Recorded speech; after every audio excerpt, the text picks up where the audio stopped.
काली माँ ने क्यों रखा शिवजी के ऊपर पैर।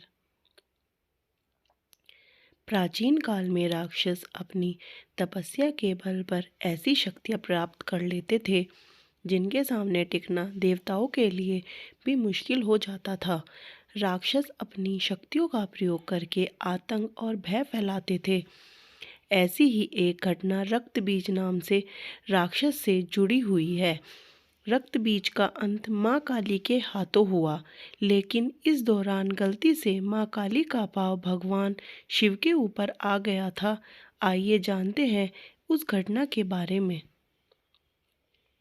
एक बार रक्त बीज नाम के एक राक्षस ने भगवान शिव को प्रसन्न किया और उनसे एक वरदान हासिल कर लिया। रक्त बीज को यह वरदान मिला था कि उसका खून जहाँ भी गिरेगा वहाँ से उसी के समान राक्षस पैदा हो जाएगा। रक्त बीज को अपने इस गुण पर बहुत अभिमान था, इसलिए उसने अपनी शक्तियों का गलत इस्तेमाल करना शुरू कर दिया। घमंड में चूर रक्त बीज ने देवताओं को युद्ध के लिए ललकारा। देवता रक्त बीज से लड़ने के लिए आ गए, लेकिन जहाँ भी रक्त बीज का रक्त गिरता वहाँ से एक और रक्त बीज पैदा हो जाता। इसका परिणाम यह हुआ कि बहुत सारे रक्त बीज पैदा हो गए, जिन्हें हराने का कोई रास्ता देवताओं को दिखाई नहीं दे रहा था। घबराकर सभी देवता माँ दुर्गा के पास पहुँचे और अपने प्राणों की भीख मांगने लगे। माँ दुर्गा ने रक्त बीज के वध के लिए काली का रूप धारण कर लिया।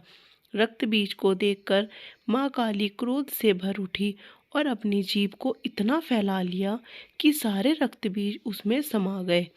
जब जहाँ भी रक्त बीज का रक्त गिरता माँ काली उसे पी जाती। रक्त बीज को समाप्त करते हुए माँ काली इतनी क्रोधित हो गई कि उनको शांत करना मुश्किल हो गया।